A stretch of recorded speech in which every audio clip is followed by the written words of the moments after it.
Have you ever wanted to be a model? Actually, yes. I used to be obsessed with America and Australia's Next Top Model. Did you? When I was a teenager. Yeah, like fully. Like I used to say to my mum, can we please go to Melbourne for the auditions? But then it was actually like brutal. Like, I don't know, have you ever seen that? Yes. That show? Yeah. Like they are mean. I always wanted to be Claudia Schiffer. You probably don't even know who she is. No idea who that is. No. Well, when Supermodels first came out, there was like Naomi Campbell, Elle McPherson, Claudia Schiffer. Yeah. So Elle McPherson used to run the Australian version of Australia's Next Top Model. Yeah. I wonder what modelling would be like now, and now with the like push to AI. I don't have a clue. I feel like a lot of campaigns are just going to use AI models. So I'm wondering if like modelling is a career that's going to die. Yeah, and essentially only exist for like runways for high fashion, which I would also love. Although imagine walking in these, like on a runway. These are the slipperiest fucking things. I would much prefer to wear these. The old RMs. The RMs. Anyway, the thing is, we're not really talking about that kind of modelling. No, we're not. And I knew that, and I got caught in it though. Yeah, good. The intro was just supposed to be a little quick quip, and then it went into a whole story. Anyway, yeah, good. That's okay. People love us, and we love them. So we're actually talking about modelling in terms of effectively copying someone else to get the results that they've got. So if you look at someone who's great at what they do, you can copy it. And the biggest, I think, metaphor for modelling is the metaphor of Mr. Bannister, who, when he was the first person that ran the 4-minute mile. Yes, perfect. And then when Roger did that, he did it, he celebrated, and no one had ever done it before. Yeah. And then all of a sudden, something like 110 people did it in the following bing, year. Bing, bing, bing, bing. Because they copied his stride, his technique, his practice. Yeah. They actually did what he did. Yeah. And when we're talking about something like that, you can just do what they do. And for example, if I wanted to teach you how to paint my fingernail, I could teach you each step of dipping the little thing, putting the paintbrush on, scraping it across, and perhaps you would just be able to do what I do.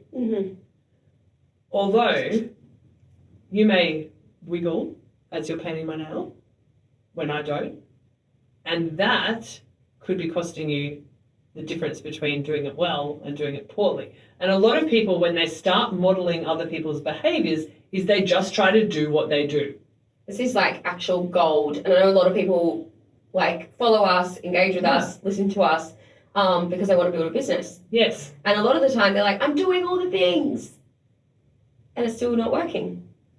And sometimes when they say that, they are doing all the things. Yes. And a lot of the time, they're not. They're pretending. They just say that they're doing all the things. They're not really, because then you say to them, great, show me your last 50 messages that you sent yesterday. And they go, I didn't send 50 messages yesterday. I didn't do that one thing. And I didn't do that. Okay, no worries. Show me about this. Oh, I don't have that either. I didn't do that bit either. And the real problem and the thing that makes them not do that bit is nothing to do with what we do. No. God, no. It's all to do with what we believe. Yes, who we be. And so when you model someone else and you make them a model, so just so that was just for you, so that you know you are a model. I felt it, yeah. It was good. It felt you're good. An awesome model. Felt real good. Yeah. So when you when you model someone, you can't just do what they do. You actually have to believe what they believe. Yeah. And that's where the growth is. And we talk about it in terms of integrated or embodied. Yes. In it, right? So a lot of people come, they do our training, they decide that they're going to run their business or scale their business or further grow their business, and they start asking lots of questions about strategy or technique or basically looking for what do we do. And then we had this recently with a client actually where she asked us lots and lots of strategy questions. And in the end I said, do you actually even want this business? And she's like, actually I don't. It's like, cool, so that's why none of the strategy is going to work, because you don't even know if you want it. Yeah. So let's start with perhaps wanting the business or buying a business that you do want. She hasn't quite bought that business yet. So I think the thing is that it's the belief part, right? And we have pretty solid beliefs on who we are and what we're capable of. Yeah. Definitely. And they're solid in terms of we know that they're great right now. And we also have very malleable beliefs because we know, and we've had the experience of changing in the past, where we know that the beliefs we have right now that are serving us right now are not going to be the beliefs that get us to the next level. No, it's that classic, like, what is once expansive for you will eventually become limiting. What was once limiting for you may eventually become the expansive thing. Yes. And so I think what I want to talk about on this particular podcast is how do people learn what their model's beliefs are in order to have the same beliefs as them, because it's very easy for them to ask a strategy-based or doing question. So, for example, with Roger Bannister and the 4-minute mile, people could say, what did you do with your stride? Or they actually watched it and they replayed it and they went, okay, so he extended his leg, he put his heel down first, or whatever. I don't really know about running, or whatever it was, and they modeled the behavior. Yeah. Right, so the doing part. However, I'm sure that more than the 110 odd people that managed to run that same mile in that same year, I'm sure way more than that had a go. Yes. At doing the things that he did. Yeah, definitely. And they perhaps would have been able to ask him what did he eat to pre-prepare for that run. Yeah, which he's still doing. They may be able, maybe they asked him about what was his pre-workout training plan. Yeah. And it's all focused on the do. And you see this in coaching a lot where people are like, I just need another strategy. I just need to know how to work Instagram better. I just need to know. And they're wanting all the doing. Yeah. Just tell me how to do the do. And it's never actually about the do. No. Because if you talk to Katie and I, there's a lot of things we don't know how to do. Oh, yes. Right? There's lots of things that we don't know how to do. There's lots of things that our team does that we don't know how to do. Yeah. And we've admitted this on previous podcasts. For example, if we take AI, Claude, for example, we know how to talk to it. You know how to do co-work with it. And neither of us know how to code with it. No, and I have zero desire. Yes. At this present time. However, I know that both of us have the benefit of the code. Yes. Because someone else does it for us. Yes. And so when people are asking for the strategy, we can probably still tell them the strategy. Of course. Of how to do it. Yet it's the fact that we don't do it and don't know how and don't fill our heads up with all the stuff that we're not needing that actually allows us to be successful. Absolutely. Yeah. I want to throw this into a framework which is going to make it really tangible for our listeners. And they would have heard it before because it's really simple. And it's just like that classic be, do, have. And you just need to do, have. Yeah, you just need to reverse engineer it. So right now, if you want to have the level of success, whether it's like success in relationships, in life, in business, in whatever, it's like, okay, figure out what it is that that person has. So if you, like, oh, they ran that mile in that amount of time. Okay, they have the result that I want. Okay, what specifically did they do? So that's like the first logical question, right? That's the first thing that every human goes, okay, what did they do to get it? Yes. It's like, what do you do? What's the strategy? I want the next strategy. Tell me how. And though, what you really need to go back to is go, okay, so who do they need to be in order to do that, which then results in the have. So you need to go all the way back to the be. And that's what you need to be looking at. And the B is, who are they? Yes. The B is, what do they believe? The B is, what were their non-negotiables in terms of mindset? Yeah, and I think a really great frame for this, and this is something that I've dropped into multiple different coaching containers over the last week, is are you truly the embodiment of your work? And what I mean by that is if you like watching this, listening to this, if you were to see me in the supermarket, I'm the same version that you see here on the podcast. Yeah. Like, it's the same. It's the same me. Like, because I'm the embodiment of what I do and what I teach. And I feel as though, like, that's the core thing. Like, if you were to witness somebody, because this is how you determine the beliefs, this is how you determine the be. Yeah. If you were to witness Roger. Yes. And you're like, okay, I know what he did. I know the specific do in order to be able to run a mile in that time. Yeah.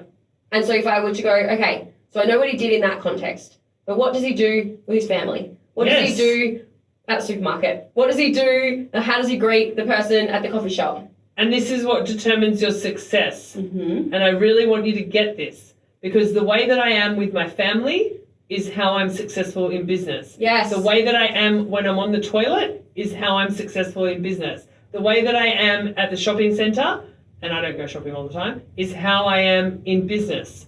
The way that I am in the bedroom with my husband is how I am in business.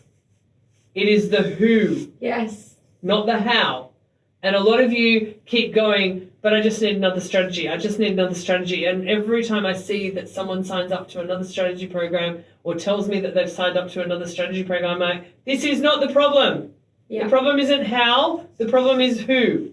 The problem isn't the do. It's the be. You're not being who you need to be able to do the things you need to do to have what you want. Yeah, this is actually, like, fucking, I know I've spoken about this on the podcast before, because this, like, when I came and did integrated NLP, this is what actually fucking changed everything. Because prior to that, I did have a business. I was, like, creating a beautiful, cutesy level of success, like, now in my frame. And though then I was like, I fucking made it. Like, I'm getting, like, hired to go do these talks. Like, this is the best.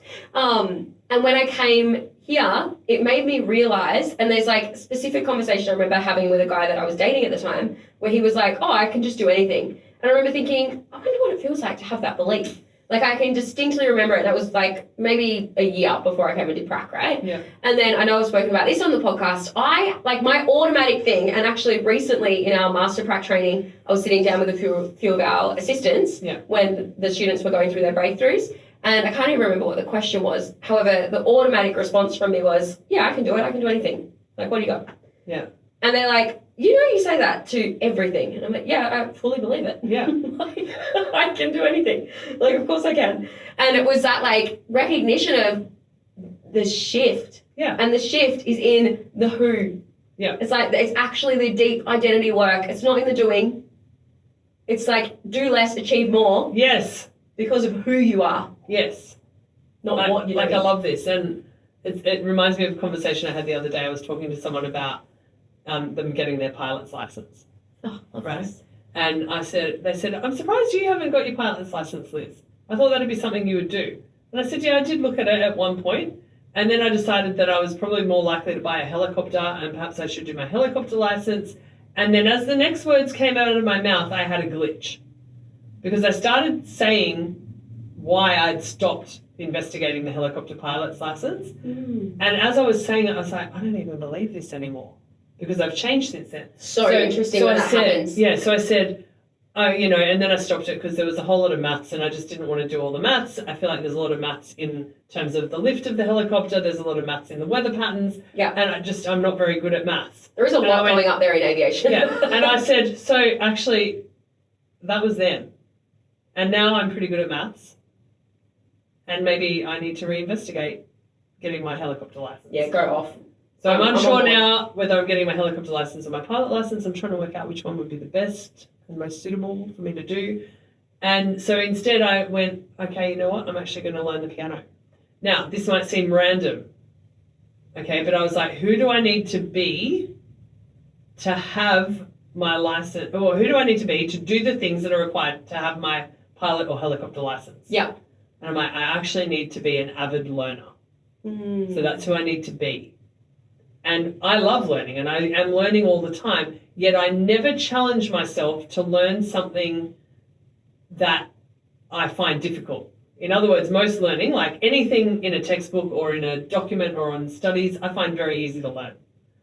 However, being a pilot and being a helicopter pilot requires physical dexterity. So I'm like, cool, I know what I can do to learn the piano. And I had my first piano lesson this morning on the day we recorded this. And what I quickly realized is that I do have some muscle memory from when I learned the piano a long time ago. And I also have a lot of very bad habits. So very bad habits that made it easier for me back then, where I only did piano when I was a child because my mum had a rule that if we could do 2 sports, and if we wanted to do 3 sports, we had to do music. And so I took her language and went, I want to do 3 sports, so I will do piano and now can I do tennis, please? And so I didn't really do piano because I loved piano. I did it because it was a means to an end. Mm-hmm. And so I picked up bad habits because I was like, I just want to get to the other sport. I want to go and play tennis. Yeah. And so this morning in my piano lesson, it's the first one, and the piano teacher is like, I can see that already you've got some bad habits, and I want you to stop thinking about the way you used to learn and what you used to do, and we're going to learn it differently. And she's given me a whole new technique to learning how to play the piano. And I'm literally starting on the things that they would teach a 4-year-old. Yeah. Like that's the kind of pieces, well, maybe not 4-year-old, but maybe a 10-year-old, the pieces that I'm playing. And the whole point is to get the dexterity back in my hands and to be able to look forwards at music, read it, and not have to look at my hands playing the notes.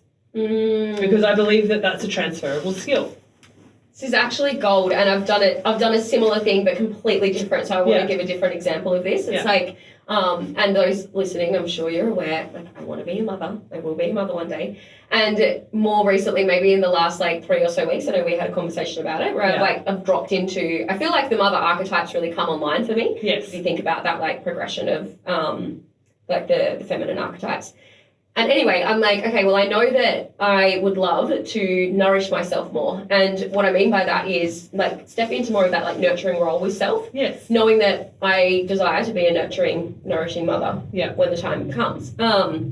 Anyway, cooking is where I come back to this. So I used to love cooking. It used to really be something that I gained a lot of joy from, something that I really freaking loved having people over, loved hosting people. Yeah. It was such a love language when I was, it feels like a past life, in my long-term relationship. And since being single and coming back to what we spoke about on a previous episode, that that independence piece, I've really lent heavily into career, into business, and into other areas of my life, and that's definitely been something that I kind of had left behind. And so I definitely have still been fueling myself. But fueling is definitely the word of use as opposed to nourishing. I would in the past get meals delivered to my door that have the right macro split. So I'm still looking after myself, and though I'm not necessarily nourishing myself. Yeah. And I was thinking about this, and I'm like, okay, what would need to happen for me to really start to enjoy this again and really love the process of it?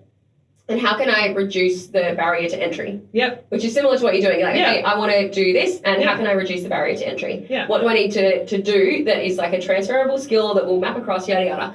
And anyway, I was like, okay, so my hesitation or my resistance to getting in the kitchen and cooking is actually time, because I still really value business, and I really value where I'm currently prioritizing my time, and so I want it to be easier. And so I bought a Thermomix, and I'm loving it. But it's that how can I actually reduce the barrier to entry for the thing that I know that I want? And it's okay, well, I know that I want to be nourishing myself in the kitchen so that I can nourish my future family and via cooking and all of that. So how can I make it easier for me to do it now? I can buy a Thermomix so that I actually am embodying that now. Yeah. And it's how can you do the things now? You want greater dexterity, how can you do it now? It's okay, great, you could go and hire a flight simulator and do it that way. Sure. And though there's a pretty big barrier to entry. Yeah. Whereas now you have a piano in your house. Yes. It's sitting there, you can do it you can do it at 6 a.m. in the morning before any meetings. Because my piano teacher lives in the UK, so it's great. Ideal. So it's a really low barrier to entry for you to gain the skill set that you want for the outcome that you need. And no, it's not the same. So it's this beautiful realization. What I really want to land is sometimes, and this is particularly when you're coached, sometimes the tasks you're given aren't necessarily, obviously, the thing that's going to lead to the goal. The thing that's going to lead to the goal. And though it's about, okay, how can I actually transfer this skill? Yes. How can I be the person, which then is going to flow through any skill and map across into that ideal outcome? Yeah, one of the tasks that we might give people is to, if they can't message 50 people a day, it's to get on their social media and go live once a day. And if they're going live, they're still communicating to other people. They're still practicing communication. Yeah. And then that's going to make messaging easier, which is going to make sales conversations easier, which is going to make selling easier, which is going to make having clients easier. Yeah, and this is that there's always that micro step forward or back, right? And it's okay, if going live's too scary, then can you put up 3 stories today? If that's too scary, can you speak to 3 strangers in real life today? And it's that was a task I used to give so many people was okay, great, I need you to talk to 5 new people every single day, and it has to be more than a hey, how are you? You actually have to engage in conversation. I don't see how this benefits my goals. Well, you want to be able to talk, do you not? And people miss the point of the skill of communication sometimes. Oh my God. Right? Oh my God. They're so busy with the having and the doing that they forget the being. Yes. And so the other day I flew to Whitsunday Airport or Proserpine Airport. Yeah. And Proserpine Airport's a funny airport. There's a few taxis that hang out at it. And if the first flight that comes in from Sydney, if they use all the taxis are all gone for the second flight that comes in from Brisbane. And so I'm on the second flight. Mm-hmm. So there's a rule that I have. If you arrive at Proserpine Airport, and you get to know airports after a while when you've travelled to them a lot. Yeah. If you arrive at Proserpine Airport, you get off the plane, you leave your husband at the carousel, and you go outside and talk to the taxi driver and make sure that you've held the taxi. So I needed to go to the toilet. Oh no, spanner. Yeah. So I went to the toilet and then I went outside to the taxi and he said, oh, yeah, I've only got 2, and it's a maxi taxi. Yeah. And he goes, I've only got 2 people and if you're willing to share, I can take you as well. And I'm like, where are they going? And they were going to the next resort past where we were staying. So I'm like, yep, that's great because we get to get off first. Perfect. And I'm like, okay, we'll share.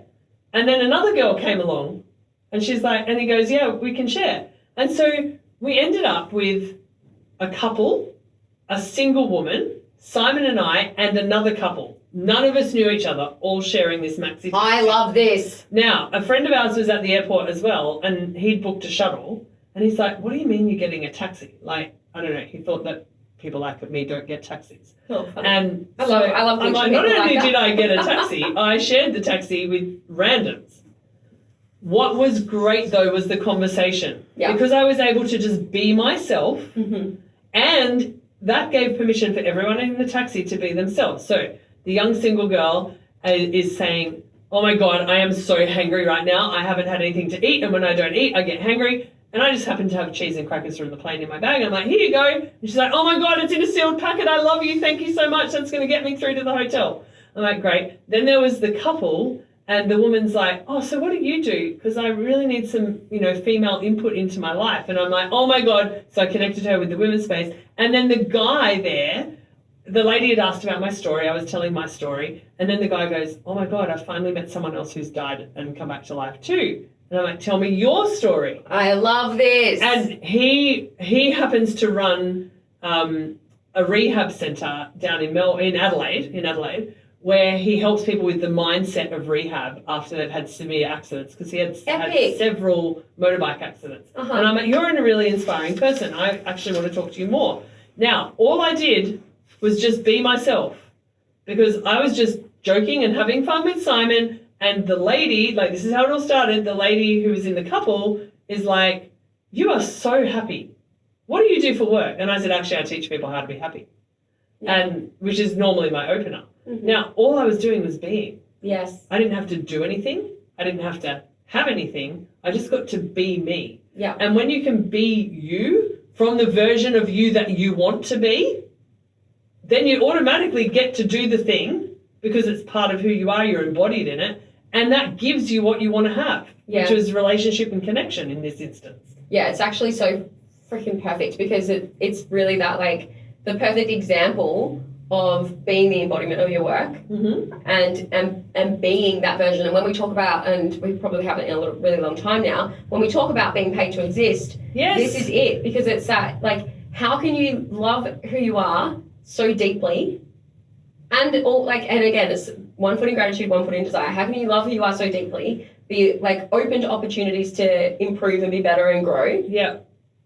And then just like spread that. Yes. And be it everywhere. Like, not be like, oh, like I'm really outgoing and whatever when I'm on social media, or I'm really outgoing when I'm around my friends. It's like, how can you just be that all the time and people will come to you? It's like, and I find this every time I go to a networking event, is that, like, and it's hilarious because you like start talking to one person and then before you know you're almost like giving a little lecture towards and you're like, yeah. What's going on? Like, what's happening? People are like, no, it's like, talk about this. I'm like, this is so interesting to me.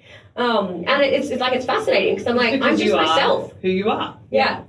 And I particularly love in that story the note around like, you're yourself, which then automatically, I can't remember who is the original quote from, but it's that like, when you are fully yourself, you automatically liberate other people to be themselves. And it's that like beautiful, energetic like current of all of you is welcome here. Yeah. And I feel like that's something that like we do so great. And I feel like we really notice it when we're traveling. I feel like when we're at home, this is definitely something I notice for myself. When I'm at home, I'm very much in my bubble. Yes. I'm so in my bubble when I'm at home. I go to the same stores. I go to the same gym. I walk the same walking track. I'm very much a creature of habit. Yeah. And then when I'm traveling, I come into contact with so many different people. Yeah. And I go, oh fuck, people actually don't think like this. Yeah. And I have it's interesting. I have two different ways of traveling because I do go back to the same places a lot. Yes. And that's for my benefit. However, this week, at the time of recording this, we're going to Fiji and we're not going to the place we normally go to. And I'm so excited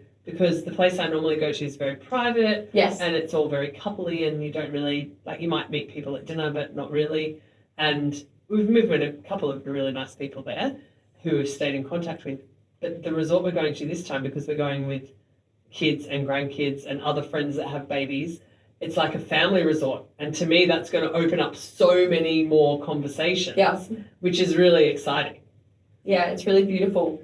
So I feel like if you take anything away from this podcast, let it be that the focus needs to be on who you are. Yes, it's not the how, it's the who. Yeah. Be that person in order to do the things you need to do to have what you want to have. Yeah, because you can have whatever you like. You got your singing in. It's so great.